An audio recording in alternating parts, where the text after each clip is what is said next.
Hello and welcome to today's class on fluid mechanics. So in today's class, we are going to be talking about the analysis of a U-Tube manometer. But first of all, what is a manometer? A manometer is simply a device which is used to measure pressure in terms of their head.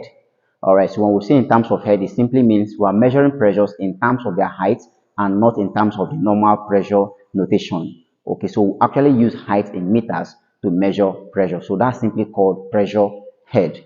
Now, a U-Tube manometer is a device which is bent in U shape, one end connected to a pipe and the other end free, or both ends connected to a pipe to measure the intensity of the pressure of the fluid present in the pipe.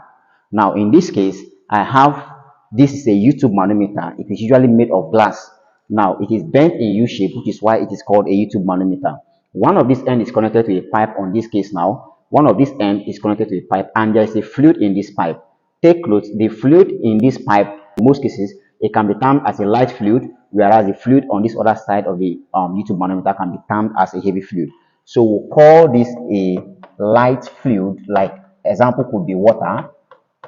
So you call this light fluid, whereas the fluid on this other pipe is simply called a heavy fluid. Okay, so which is why I actually shaded this part to indicate that this fluid is denser than this particular fluid. So it is simply a heavy fluid compared to this. So this could be water and this could be mercury, because mercury is denser than water. All right, now in analyzing a U-Tube manometer, we've said we always analyze using the pressure heads. Now, what does this mean? It means that we don't actually go with normal notation of pressure. We know that pressure is density times gravity times height. Now we are looking for the height. This height becomes the pressure head, and from there you can obtain that height is simply pressure all over density times gravity. So this is what we solve with pressure head, which is the height of each of these fluids in the pipe. Now, to do this, the first thing to recognize is always there must always be a datum line. Okay, there must always be a datum line or a reference point. This reference point XX, or this section, is simply the point of equilibrium where the pressures on this side of the fluid is equal to the pressure head on this other side of the fluid. Okay, the pressure head on this side of the fluid equals the pressure head on this other side of the fluid. Moving ahead to the other side, I also have this U-Tube manometer bent in U shape, but now one end of the tube is connected to a pipe, the other end of the tube is also connected to a pipe. So notice the difference between these two. This is open to the atmosphere, but in this case we have that this U-Tube manometer is measuring three fluids. We have a fluid in this pipe A, we have the heavy fluid, we have another fluid in this pipe labeled as B. All right, now like I told you, the fluids in this pipe could be termed a light fluid. Okay, so this is a light fluid, this is also a light fluid, and as can be seen here, the essence of this shade is to tell you that this particular fluid is a heavy fluid. Now the height of this fluid in pipe A is actually H1, the height of the heavy fluid on this pipe is actually H2, and the height of this fluid in pipe B is actually what? H3. The height is given as H3, whereas the datum line, which is XX, shows us the point of equilibrium where the pressure heads on this side of the pipe equals the pressure head on this other side of the pipe. Now, first thing you should think of is splitting this pipe into two. Of course, you have to do that imaginatively. Now, what does that mean? It means you draw a section line, a kind of splitting this part into two. You draw a section line, kind of splitting these pipes into two, or these U-tubes into two. If you do this, that means this becomes the left portion and this becomes the right portion. So the left portion is called a left limb. Okay, we call this a left limb, whereas the right portion is called the right limb. So we call this portion the right limb. Okay, same thing here. Also, you do that imaginatively. You split this tube into two. You have now the left portion, which is called the left limb, and here you have the right portion, which is called the right limb. Okay, the right is called the right limb. So you split this into two. Of course, you do that imaginatively. This becomes the left and this becomes the right. Now, the essence of splitting that is to be able to obtain the total number of fluids which exist on the left fluid, and also the total number of fluid which exists on the right fluid. Find their pressure heads and equate them together. At the datum line, like I said, this is the point of equilibrium. At this point, the total pressure head on the left limb equals the total pressure head on the right limb at the datum line. Now, we have that on this left limb now, you have a pipe A. The pressure head of this pipe, always take note, is simply called HA. The pressure head of this pipe is simply called HA. HA becomes the pressure head of the entire fluid. Take note in this U-Tube manometer because everything is measured inside the pipe. So that becomes HA. Now this fluid of height H1, this light fluid of height H1 has specific gravity S1. So it will always be given in the question. The light fluid has a specific gravity S1. The heavy fluid of height H2 has a specific gravity of S2. Okay, so you can call this S2. Let me put it down here. So the heavy fluid of height H2 has a specific gravity of X2. All right. So on the left limb, like I said, once you divide this into two, then you find total pressure head on the left limb. On the left limb, total pressure head you have is the pressure head of this pipe, HA, which we call here HA, and the pressure head of the light fluid. Since we bisected this into two, take note now, the datum line, everything under here is no longer our concern. What we work with are what all the materials above the datum line, which is this and this. So whenever we take this reference, this other fluid down here is also a heavy fluid, so we don't actually pay attention to it. We pay attention to what? The height. Of course, this fluid down here does not have a height, so the height of this heavy fluid automatically is this H2. All right, so we don't pay attention to this. We pay attention to what? When we bisect this into two, we only consider this height and this other height of the heavy fluid. All right, so on the left limb, total pressure head you have includes the pressure head of this pipe A and the pressure head due to this fluid, light fluid inside the what? Pipe. Therefore, pressure head on the left limb, pressure head on the left limb pressure head on the left limb is now equal to, so we find the total pressure head on the left limb. So I said it is simply what? The pressure head of the pipe, which is called HA, plus the pressure head of this light fluid, which is on the pipe. And the pressure head of the light fluid, remember this light fluid has specific gravity. Its height is H1. Its pressure head is simply what? H1 times X1. So keep that in mind. Whenever a fluid is given to you and you have the height of the fluid, then the pressure head of the fluid is simply the height times the specific gravity of the fluid. So that becomes the total fluid that exists on the left limb. Whereas on the right limb, pressure head on right limb, okay, pressure head on right limb, pressure head on the right limb becomes, now on the right limb, like I told you, if you divide it into two, this becomes the right limb. The only fluid we have on the right limb is what? H2, which is the heavy fluid of height H2, and its specific gravity is S2. Therefore, we have its head to be what?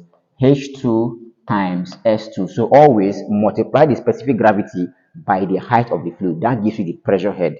Now, from equilibrium, which is at the datum point, from equilibrium, the pressure head at the left limb equals the pressure head at the right limb.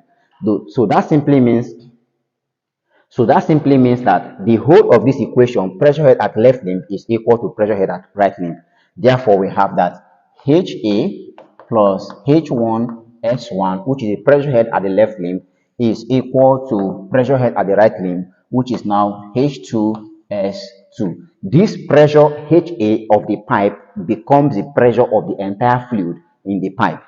So our aim is to now make H a subject of the formula, because HA, like I told you from the beginning of the video, that this HA simply means the pressure of the pipe, the pressure of all this fluid inside the pipe. So that is our target. That is the essence of using a U-Tube manometer, to measure the pressure of the entire fluid in the pipe. So we make H a subject. This now implies that HA is now equal to, remember on this side we have H2S2. Now simply send H1X1 over here. It becomes minus H1S1. So this becomes the pressure head of the fluid in this pipe. All the fluids in the pipe, both the heavy fluid and the light fluid, that becomes the pressure head. So we also employ the same idea to this other pipe. Remember, like I told you, bisect this pipe into two. You have here to be your left limb and you have here to be your right limb. So after that, you monitor the total pressure head you have on the left limb and total pressure head you have on the right limb. On the left limb now, you have the pressure head of the pipe. The entire pipe is at this point, which is pipe A. The pressure head of this pipe A, and then the pressure head of the fluid inside this pipe. Now, the fluid inside this pipe has a height of H1. It means its specific gravity can be given as, or will be given as X1, Also, the fluid on this pipe, this other side will have the heavy fluid. We have the heavy fluid. The heavy fluid of height H2, its specific gravity can be called S2. Then we have another fluid in this other pipe. So the specific gravity of this fluid has a height of H3. Its specific gravity can simply be what? S3. Now, in this pipe, we have another pipe B. Therefore, the pressure head due to this other section of the pipe is called HB. And the pressure head due to this pipe section is called HA. So you have this. Now, if you split this pipe into two, you consider a total pressure head on the left limb. Okay, therefore, left limb pressure, okay, left limb pressure head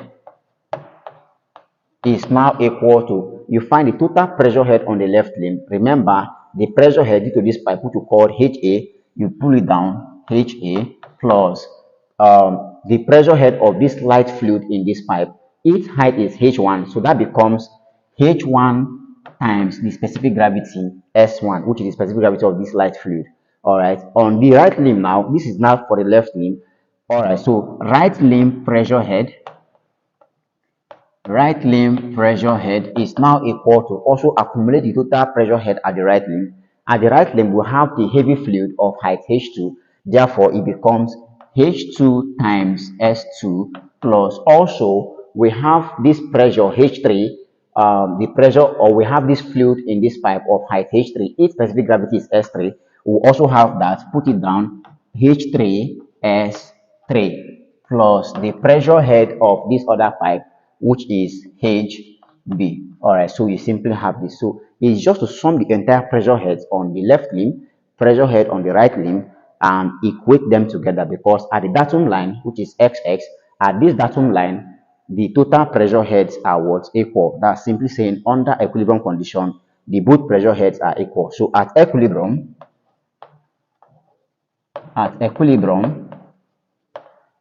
we have that these two pressure heads are equal. The first pressure head here is HA plus H1 S1, and this is equal to the second pressure head here, which is now H2 S2 plus H3 S3 plus HB. Now, since we have two pipes in this case connected to the U-Tube manometer, HA and HB, it means the both of them measure the intensity of all the fluid pressure present in the U-Tube manometer. Hence, we bring the both pipe heads together. If you do that, you simply have here now, this implies that HA, which is the pressure head of this pipe, okay, bringing pipe B over here, the pressure head of pipe B over there, it becomes minus HB, and that is now equal to, this becomes H2 S2 plus H3 S3. Now you send H1 X1 over here, it becomes minus H1 S1. So this becomes the total pressure head for this situation, or for this case when you have the U-Tube manometer connected to both pipe ends. All right, so that is just the basic idea behind U-Tube manometer analysis. So all right, so we're going to use an example now to explain this concept which we've done here. Let's use a real example and explain these ideas and see how it works. Okay.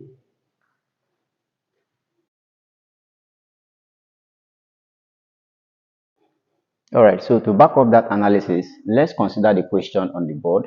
Question says a U-Tube manometer is to measure a pressure of oil of specific gravity 0.8 flowing in a pipeline. If the left limb is connected to a pipe and the right limb is open to the atmosphere and contains mercury of specific gravity 13.6. Question says determine the absolute pressure of the pipe if atmospheric pressure is 100 kilonewtons per meter. Okay, so this is the U-Tube manometer displayed on the board. All right, so in analyzing this, like I said, okay, in the explanation, all we need to do is what? First of all, understand that the question says on the left limb, the fluid is connected to a pipe. And of course, that fluid is an oil which has specific gravity of 0.8 from the question. So the oil has specific gravity. Call this specific gravity S equals 0.8. Now, this oil, of course, has a height, and this oil is connected into this pipe to be measured. The pressure of this oil is measured inside of this pipe. The left limb is open to the atmosphere and contains mercury. Mercury is definitely a heavy fluid, like I said. and the specific gravity of Mercury from the question was given as 13.6. So it means that the specific gravity of the Mercury here, S, is equal to 13.6. All right, now if we look at the calibration or the height arrangement, Mercury has a height of 160 millimeter, and of course from here, from this level surface of Mercury down to the level surface of the oil in the pipe is 100 millimeter, whereas the height of the oil in the pipe is given here as H. So which means we need to find this height. Okay, in order to find this height, if from here to this point is 160 millimeter, and from here to this point is 100 millimeter, it also means from here to this point is 160 millimeter, because that becomes the height of the Mercury. So which means we can make H subject, it becomes 160 millimeter minus 100 millimeter. That gives us what? H. Okay, so in essence, from this point to this point, that's to the datum line now, is actually 100 millimeter plus H, which equals also 160 millimeter. So we can do that somewhere here. You have 100 millimeter plus H to be equal to 160 millimeter. All right, so that is the height of the Mercury down to the datum line. It's same thing as from here down to the datum line. So you have 100 plus H equals 160 millimeter. Hence, you make the height of the fluid or the oil inside the pipe subject to the formula. And if you do that, you obtain the height is equal to 160 minus 100 millimeter. So this implies that the height of the oil in the pipe is actually 60 millimeter. Now you might want to convert this 60 millimeter to what? Meters. So 60 millimeter in meters becomes 60 all over 1000. This will actually give us 0.06 in meters. So this becomes the height of the oil in the pipe, 0.06 in meters. That's equal to H. Also, converting 160 millimeter to meters, it becomes 160 divided by 1000, and that should give us 0.16 in meters. 1 2 3. Okay, that should give us, okay, so you have this to be the height of the Mercury in meters. Now, having known this, I said imaginatively split this pipe into two. This becomes the left limb and this becomes the right limb. It is even stated in the question very clear that the left limb is connected to a pipe and the right limb is open to the atmosphere. So it's very clear this becomes the right limb, which is open to the atmosphere and containing Mercury, whereas the left limb is connected to this pipe A, and the pressure of this oil is measured inside of this pipe. Now I said considering the left limb, okay, considering the left limb,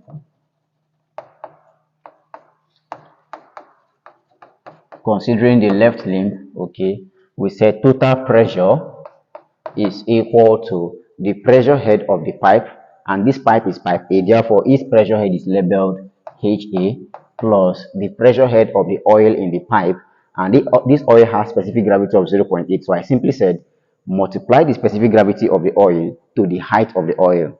So you have specific gravity of this oil to be 0.8 multiplied to the height. The height of the pipe itself is 0.06. So you have times 0.06. So which means at the left limb, total pressure head becomes HA plus, now 0.8 multiplied 0.06. That gives us 0.048. So this becomes the total pressure head at the left limb. Sorry. Next up, we'll consider what? The right limb now. So considering the right limb,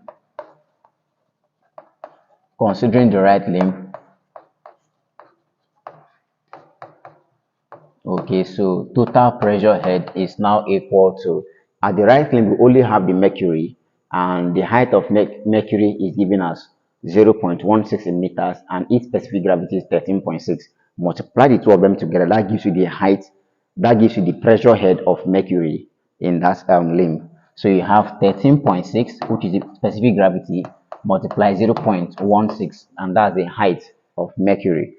So this implies that the total pressure head, okay, of the right limb is now equal to 13.6 multiplies 0.16. That gives us 2.176 in meters. So this becomes the total pressure head at the right limb. So I said that at this equilibrium point, at the point of section XX, at the equilibrium point, total pressure head at the left limb equals total pressure head at the right limb. If that's obeyed, okay, let's do that over here. If we obey that law, it now implies that total pressure head at left limb, remember at the left limb we have HA plus 0.048 is now equal to total pressure head at the right limb, and at the right limb we have 2.176. Okay, so that means total pressure head at left limb equals total pressure head at the right limb. Hence, you can make the pressure head of the pipe, substitute the formula. Therefore, HA is now equal to, we have here 2.176. So we simply send 0.048 over here. Positive sign cross an equal sign becomes negative.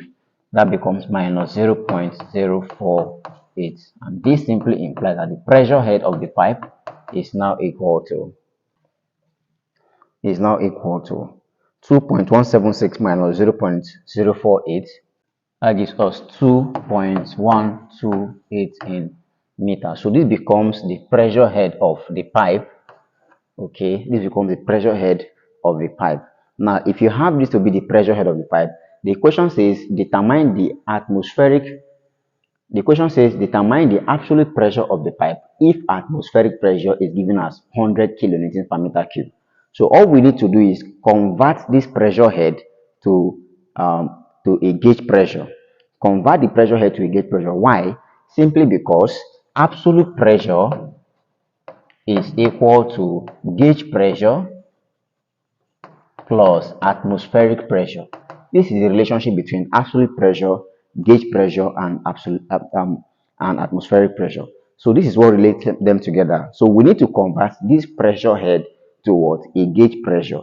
Since we know the atmospheric pressure, we need to find the gauge pressure before we can be able to obtain the absolute pressure. And I said over in the analysis that to obtain your gauge pressure, okay, to obtain the gauge pressure, PG, I simply said use the formula density times gravity times height, where density remains the density of water, gravity is constant, and height itself becomes the height of what? The height of the pressure head of the pipe. Okay, the height here becomes the pressure head of the pipe, which we obtain here as 2.128. Therefore, this is now equal to density is 1000, gravity is 9.81 multiplies 2.128. Alright, so if you have this, that simply means that gauge pressure itself now, Pg, is now equal to, multiplying all this together, we have 20875.68 newtons per meter cube. So this becomes the gauge pressure. If you know this as gauge pressure, then we can now compute the absolute pressure. Therefore, absolute pressure is equal to, we said, gauge pressure, and our gauge pressure gave us 208.75.68 plus atmospheric pressure was given in the equation as 100 kilonewtons per meter cube. So you're converting this now to newtons per meter cube. Since the gauge pressure is in newtons per meter cube, also convert this to newtons per meter cube. It becomes 100,000. So this is now plus 100,000. Okay, so if you sum this up together, you're going to obtain 120,875.68 in newtons per meter cube. So this becomes the value of the absolute pressure, and that's what the question is asking us to find. Alright, so that's basically the idea behind differential manometers. I hope you find this video very interesting and helpful. Please, if you do, I would like you to leave your thoughts in the comment section, and of course, if you have any question at all to ask, also do well to keep it in the comment section, and I promise to respond to all your questions. And if you're new to the channel, please do well to subscribe, share, like our videos. I will see you in the next video. Thanks and cheers.